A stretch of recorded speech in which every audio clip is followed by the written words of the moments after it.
Today we are joined by Russ Myers, who is the golf course superintendent here at Southern Hills Country Club.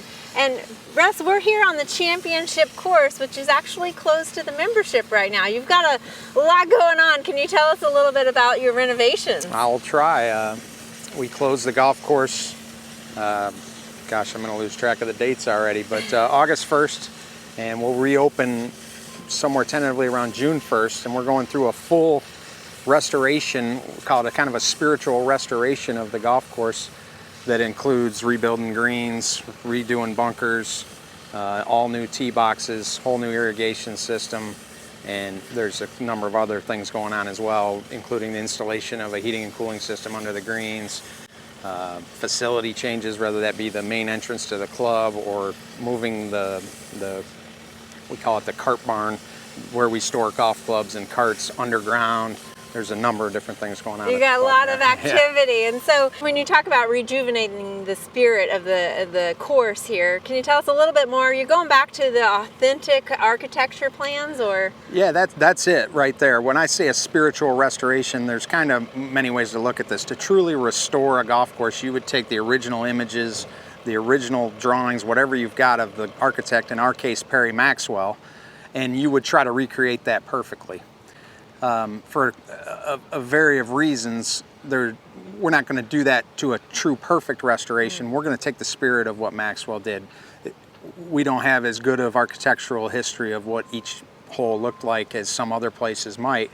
We use pictures, we use the locations of where those bunkers were, we keep the greens as they have been maintained since 1936, and we kind of adapt to that. So anything that has been lost of Maxwell's over the years that we know of, whether that be a little island in the middle of the bunker or a pairing of bunkers, of big bunkers and little bunkers, or maybe a creek that got filled in, we're recapturing all those things where we know they existed. Well, so let's talk a little bit about the technical stuff that's going on behind us. We've got a maze of pipes behind us. Yeah. Tell us specifically what we're looking at here. Okay, this is commonly referred to as hydronics in golf course world.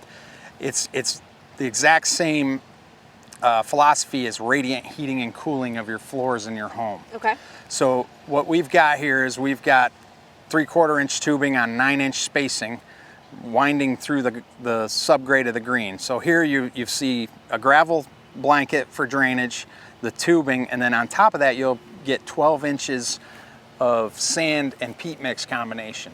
And that's the growing media for most USGA specified golf greens. I think we think grass grows in soil, but not on golf courses. It used to. It's adapted over the years to follow these specifications of sand and peat moss blend, and people modify it and do other things. But ultimately they're looking for a certain amount of drainage. And the theory behind this green is that you've got the 4-inch gravel and then the sand on top that perches the water above that gravel. Okay. So as that sand zone, the 12-inch zone, gets wet, when it gets to a certain weight of water, it will break that tension and release and flush out of the green. Right, and that what you mentioned is something critical for all gardeners to realize. Anytime the soil texture profile changes, it actually will hold that water in that profile. Yeah.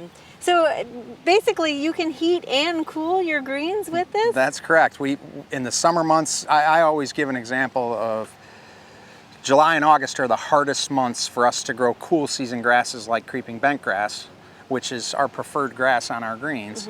They're the hardest to grow because of the nighttime low temperatures are really high, the daytime highs are high. But ironic, so if July and August are our hardest, June and September are really pretty good for us. So if we can trick the soil, trick the grass into thinking that it's June and September when it's July and August, we then eliminate the risk of losing turf grass due to heat and thus losing playing time for membership and ultimately being able to present a better product to our membership. Right. Well, let's go take a look at that other aspect that you're doing, and that's those bunkers that I would find if I was golfing. Okay.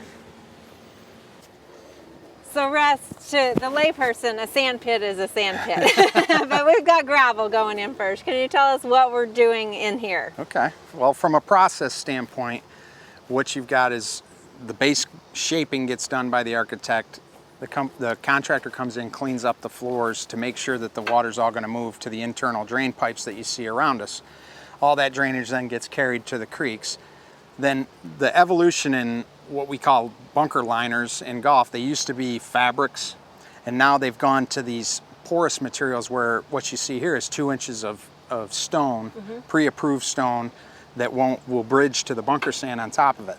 So they're coming through, putting the 2-inch stone blanket in, and then they'll actually apply a polymer to this, spray it on, called Better Billy Bunker, that will harden it up but still allow infiltration. Oh, okay. So it protects contamination of dirt into the bunker sand. It helps eliminate washouts during heavy rains. This stuff drains really fast, so the water moves through. Okay, so you won't, on the steep cliffs, you won't have your sand sloughing off. Yeah, we won't have to go through and throw shovels and put the sand back up on it. Okay, so a lot of the shape of the bunkers have changed too.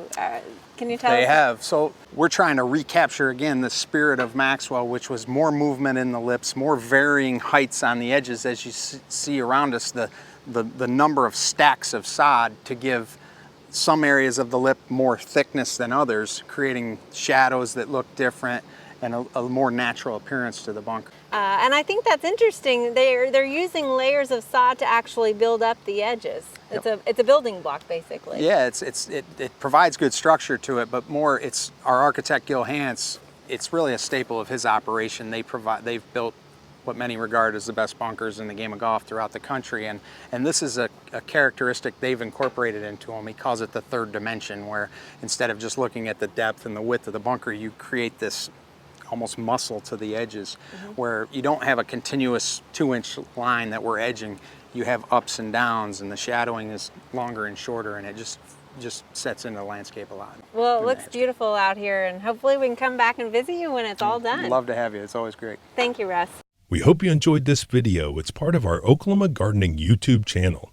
You can also find even more videos on our OK Gardening Classics YouTube channel. And join us on social media for great gardening tips, photos, and discussion.